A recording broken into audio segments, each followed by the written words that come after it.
कपाळावरचं कुंकू टिकावं म्हणून, गोठ्यातली गाय सुरक्षित राहावी म्हणून, आपली आई सुरक्षित राहावी म्हणून. पण आज आले तर बघते अर्धे निर्धे कपाळ उघडे. टोपीवाल्याला सांगावं लागतं का? टोपीवाल्याला सांगावं लागतं का टोपी घाल? क्या काले त्रिपाल वाली को बोलना पड़ता है? क्या बुरखा पहनो? पण हिंदूला काय सांगावं लागतंय की कपाळावर टिळा लाव राजा?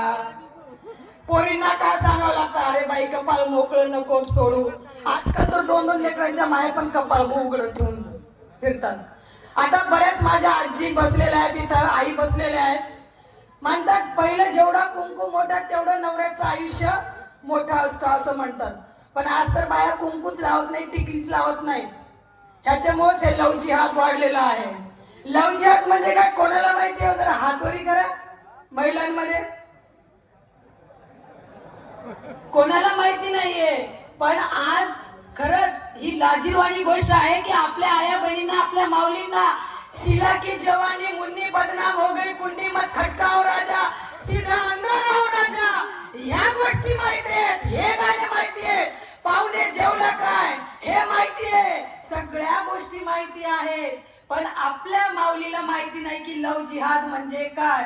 इंस्टाग्रामवर, सोशल मीडियावर आपल्या बहिणी, आपल्या माऊल्या अर्धनग्न होऊन नाचतात.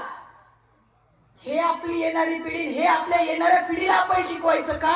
अरे सिखाओ अपनी बहन बेटियों को महारानी पद्मिनी का जोहर, वरना ये आगे चलकर चुन लेंगे कोई विधर्मी सा शोहर, कोई विधर्मी सा शोहर.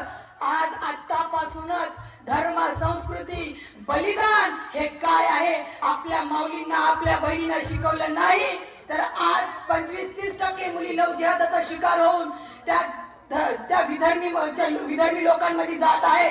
त्यांना मजहब प्यारा वाटत आहे. पण का